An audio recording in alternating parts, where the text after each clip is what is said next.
Dernier paragraphe sur le chapitre des couleurs, la synthèse soustractive. Alors on parle de synthèse soustractive quand on détermine la couleur d'un objet ou la couleur des lumières qui sont transmises par des filtres, parce que ce soit les objets ou les filtres, ils vont absorber une partie de la lumière.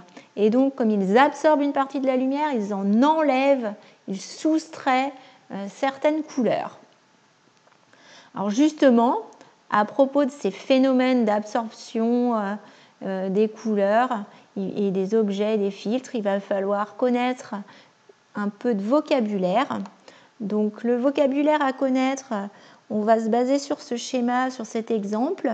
Ici, vous avez un filtre ou un objet jaune transparent, qu'on peut considérer comme un filtre. Donc un objet jaune transparent, cet objet jaune transparent, il va agir de différentes façons sur la lumière. Alors là, sur le schéma, vous avez la lumière incidente, qui est en fait la lumière de l'éclairage, qui est une lumière blanche sur cet exemple. C'est pour ça qu'ils nous l'ont représenté avec toutes les couleurs ici. Donc vous avez la lumière incidente, la lumière blanche qui arrive sur l'objet. Et ensuite, il va arriver trois choses différentes à cette lumière. Il y a une partie de la lumière qui va être transmise, c'est-à-dire qui va passer à travers l'objet. La lumière transmise, elle est toujours de la couleur, de la même couleur que la couleur propre de l'objet. Donc par exemple ici, pour un objet jaune, la lumière transmise, elle va être jaune, c'est-à-dire composée de rouge et de vert. Et donc, quand vous avez la lumière rouge et la lumière verte qui vont entrer dans l'œil de l'observateur va interpréter ça comme du jaune. Ensuite, il y a une autre partie de la lumière qui va être diffusée. La lumière qui est diffusée, c'est la lumière qui est renvoyée dans toutes les directions. Donc votre objet, il va renvoyer de la lumière dans toutes les directions. Il n'y a pas que en étant derrière l'objet transparent qu'on va voir une lumière jaune. De partout autour de l'objet, quand on va regarder l'objet, on va voir l'objet en jaune parce que justement, il diffuse de la lumière de sa propre couleur, c'est-à-dire de la lumière rouge, verte et donc jaune. Et puis, donc, il y a une autre partie de la lumière, la troisième partie de la lumière qui va être absorbée. Ici, sur cet exemple, c'est la lumière bleue qui est absorbée. Donc, retenez toujours qu'un objet, il agit de trois façons sur la lumière. Une partie de la lumière est transmise, c'est-à-dire passe à travers. Une partie de la lumière est diffusée, donc renvoyée dans toutes les directions. Et une partie de la lumière est absorbée. Ici, la lumière bleue est absorbée et les lumières vertes et rouges sont diffusées et transmises. Donc, retenez bien surtout qu'un objet diffuse et transmet que les lumières de sa propre couleur. Alors je dis transmet, il faut savoir que parfois les objets, quand ils sont opaques, ils ne transmettent pas de lumière. Il n'y a que les objets transparents qui transmettent de la lumière. Quand un objet est opaque, il n'y a aucune lumière qui passe à travers. Ensuite, donc, la méthode pour connaître la couleur apparente d'un objet et puis la couleur qui va être transmise par un filtre ou par un objet qui serait transparent. Donc si vous avez des filtres, ici sur cet exemple, on a superposé un filtre bleu et un filtre jaune qu'on éclaire avec une lumière blanche. Donc c'est pour ça qu'on a représenté les trois couleurs primaires qui composent la lumière blanche. Donc, pour le filtre bleu, un filtre bleu n'est capable de diffuser et de transmettre que les couleurs de sa propre couleur, donc il va ne diffuser, ne transmettre que la couleur bleue. En revanche, les couleurs vertes et rouges sont absorbées.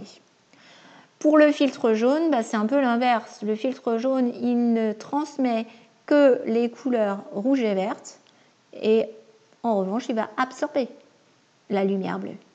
Donc quand on va superposer les deux filtres, le filtre jaune, lui, il empêche la lumière bleue de passer. Le filtre bleu, il empêche les lumières rouges et vertes de passer. Donc au final, au niveau de la superposition, il n'y a aucune lumière qui passe à travers ces deux filtres superposés. Donc voilà, si vous superposez deux filtres, il n'y a aucune lumière qui passe à travers. Donc pour l'observateur, quand il va regarder ces deux filtres, il va avoir une impression de noir. C'est un petit peu la même chose qui se passe quand on mélange des peintures ici. Imaginez que vous mélangiez une peinture jaune. Alors en peinture, souvent les peintures qu'on utilise, quand on dit qu'on mélange du jaune et du bleu, ce n'est pas vraiment vrai en peinture. En général, les tubes de gouache, ce n'est pas du bleu qu'on utilise, c'est plutôt du cyan. Donc si vous mélangez une lumière jaune et une peinture jaune et une peinture cyan, ça va être un petit peu comme si vous aviez une couche de peinture jaune et une couche de peinture cyan. Donc comme si vous aviez un filtre jaune et un filtre cyan. À ce moment-là, on va réfléchir à quelles lumières peuvent passer à travers ces différentes couches. On va faire comme si la lumière blanche était composée seulement des trois couleurs primaires. Et on va se poser la question de quelles couleurs peuvent passer à travers le filtre jaune. Donc là, on va pouvoir... il n'y aura que la couleur rouge et la couleur verte qui vont passer à travers ce filtre jaune, à travers cette couche de peinture jaune. Et ensuite, il faut se poser la question, un filtre cyan, qu'est-ce qu'il est capable de laisser passer, de transmettre comme couleur? Le cyan, c'est du bleu et du vert, donc il ne sera capable de laisser passer que la lumière verte.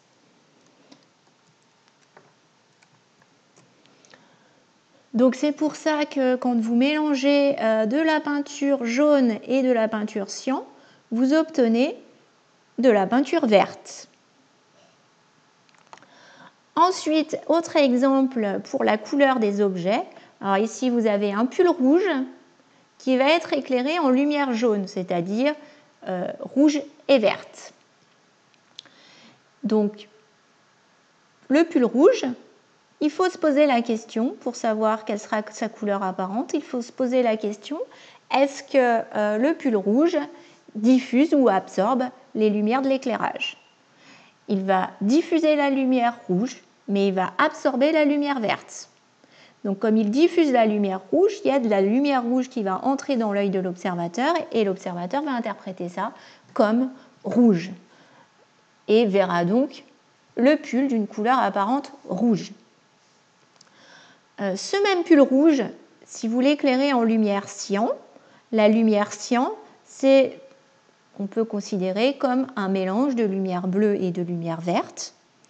Le pull rouge, il absorbe la lumière bleue et il absorbe la lumière verte.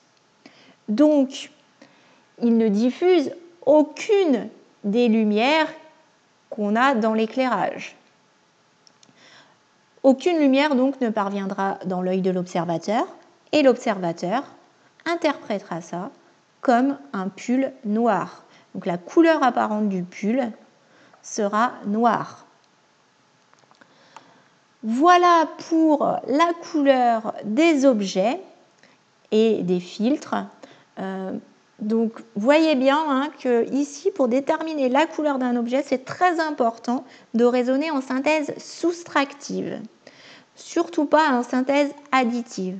Donc le réflexe, ça doit être pour vous de faire un petit schéma et de vous demander, pour chaque lumière de l'éclairage, est-ce que l'objet va absorber ou diffuser les lumières de l'éclairage? C'est comme ça qu'il faut raisonner. Surtout, prenez bien ce réflexe-là et surtout, ne confondez pas, n'utilisez pas la synthèse additive au lieu de la synthèse soustractive.